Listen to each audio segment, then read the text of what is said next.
muito simples que você está jogando. Se você está fazendo negócio, você precisa entender quais são as regras, né? Você está aqui no mundo dos podcasts, você precisa entender quais são as regras do jogo desse segmento, né? Só que isso daqui por si só não vai te garantir nenhum tipo de sucesso, né? Isso daqui vai te garantir não sair do jogo. O que vai te dar alguma vantagem competitiva no mundo dos negócios é você entender quais são os princípios do sucesso de fato. E basicamente eu entendo que são 4, né? Eu lembro que há um ano e meio, alguma coisa assim atrás, eu fui jantar na casa do Jorge Paulo Lemann, né? Ele é uma das pessoas mais incríveis que eu pude conhecer, ele é o homem mais rico do Brasil hoje. E, pô, ele é muito humilde. Ele chegou, assim, com um suquinho detox lá, ofereceu um suquinho detox. Ele quase que não falava, ele queria que eu falasse. É um cara muito sábio, porque ele já sabe o que tá dentro da cabeça dele, ele quer saber o que tá na sua, que ele ainda não sabe. Mas eu fiz perguntas para ele, como qual é o segredo do sucesso, quais são os atributos do sucesso, o que é o sucesso, por quê. E ele basicamente me disse que o fator mais importante para alguém ser bem-sucedido é uma coisa chamada grit. G-R-I-T. Grit. Grit é basicamente o entusiasmo, é a garra.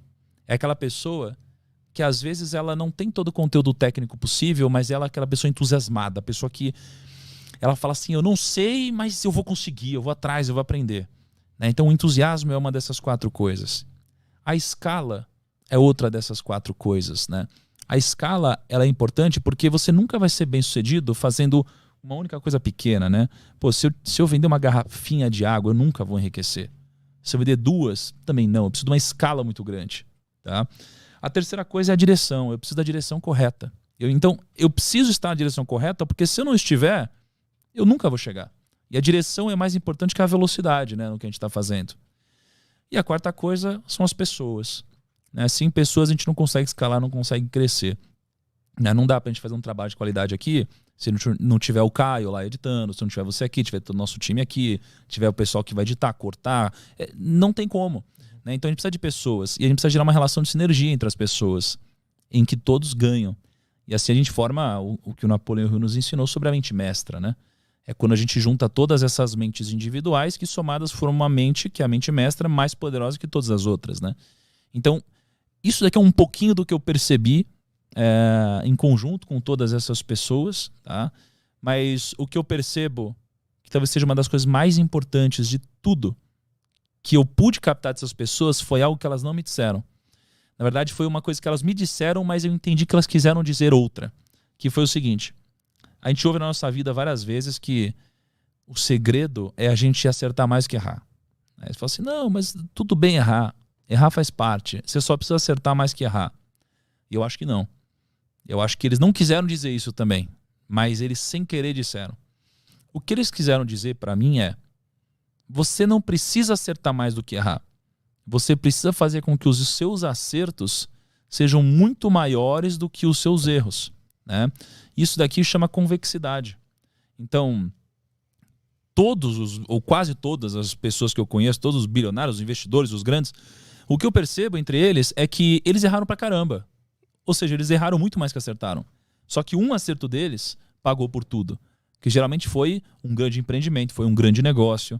Então isso aqui chama convexidade. É fazer com que os seus acertos sejam muito grandiosos e os seus erros sejam muito pequenos e nunca te exponham ao risco da ruína, que é o risco de te tirar do jogo, né? Então, para mim, essa aqui foi uma das coisas mais importantes que eu peguei e que eles não disseram. Né? E tem mais algumas coisinhas, mas eu acho que se resume a entender as regras do jogo, entender os princípios do sucesso e trazer a convexidade ao seu favor. Como é que faz para... Falando sobre os erros, sobre ganância, por exemplo, como é que eu sei que ela tá chegando? Porque eu nunca sei se eu tô errando, entendeu?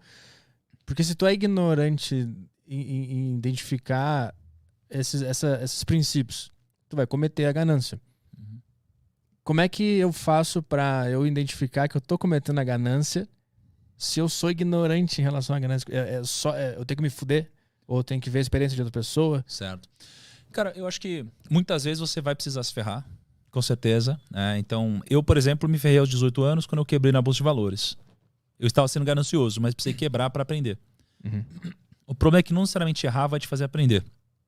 Você precisa estar aberto a enxergar o erro como um aprendizado. Senão você vai entender como a culpa de um terceiro. Senão você vai entender que, na verdade, esse erro não é culpa sua, foi culpa do mercado. foi culpa da política, foi culpa de um terceiro, foi culpa do vento, foi culpa de qualquer outra coisa, menos de você. Né? Então, não basta só errar para aprender, basta querer evoluir. Né? E com o tempo, conforme você entende que buscar conhecimento é algo que tem que fazer parte do seu dia a dia, e buscar conhecimento não necessariamente tem a ver só com leitura, tem a ver com, às vezes, eu trocar uma ideia com você e ter uma postura ativa de tudo que você falar eu absorver como alguém que quer aprender e crescer. Né? Quando eu estiver vendo um filme, a mesma coisa, uma série, conversando com alguém, fazer perguntas, às vezes mais perguntas do que respostas, né? É uma postura ativa essa de aprender e conhecer, ela vai te ajudar a identificar várias coisas. É difícil você identificar quando você está ganancioso se você nem sabe o que é a ganância ou se você não entende que isso é um risco para você. Né? Então é como eu pegar e perguntar para você assim, pô, busca eu tô usando alguma coisa amarela no meu corpo e você nem tinha parado de pensar nisso, mas agora que eu falei amarelo, você começa a pensar e filtrar amarelo e você vai encontrar alguma coisa, algum detalhe amarelo. Né? Por quê? Porque agora você está buscando isso. Então você precisa ter algumas indicações do que buscar. E quando você entende que a ganância é ruim, você começa a identificar isso na sua vida. Como você identifica a ganância? Como você sabe que você está ganancioso? Né? Para mim, a ganância, o medo e a impaciência, elas sempre vão te gerar prejuízos. Tá? Então, quando alguém te oferece algum negócio, como uma pirâmide, na maioria das vezes as pessoas elas entram em algum momento da vida, né? Só que elas entram porque elas ferem o princípio da ganância. Então uma pergunta para você é, eu estou ganancioso? E a ganância, ela dá uma coisa aqui dentro em que basicamente ela elimina toda a sua capacidade de análise racional e ela te faz tomar uma decisão extremamente emocional. Então quando você toma uma decisão extremamente emocional, porque você quer um ganho rápido, então geralmente tem a ver com o fator tempo, imediatismo. E geralmente você abre mão dos seus princípios, isso daqui te faz ser ganancioso. Por exemplo, qual que é a diferença da ganância e da ambição? Imagina que tem a ambição aqui, que é bom, e se tem a ganância, que é ruim. O que está entre elas? A ética. Então quando você rompe o limite da ética, você está ganancioso. É quando você se coloca num ponto em que você é capaz de fazer o outro perder dinheiro para você ganhar. É quando você é capaz de cometer alguma coisa ilícita para você crescer. É quando você é capaz de entrar numa pirâmide sabendo que é uma pirâmide para ficar rico. Né? É quando você é capaz de vender alguma coisa prometendo algo que você não vai entregar para você ficar rico. E o outro não. Isso é ganância. Né? Então, se você tiver a vontade genuína de respeitar esses princípios, entender que isso é melhor para você e que o ganancioso ele vai ter um ganho no curto prazo, mas vai abrir mão do longo prazo, você vai conseguir fazer uma autorreflexão. E é importante essa pergunta interna. Agora, é como a dieta. Você até sabe o que tinha que fazer, mas às vezes você não vai fazer. Então tem que ver o quanto você está motivado, engajado e disposto a fazer alguns sacrifícios. Né? Como no caso da ganância, você adiar a riqueza, por exemplo. A riqueza mentirosa para ter uma riqueza verdadeira. Né?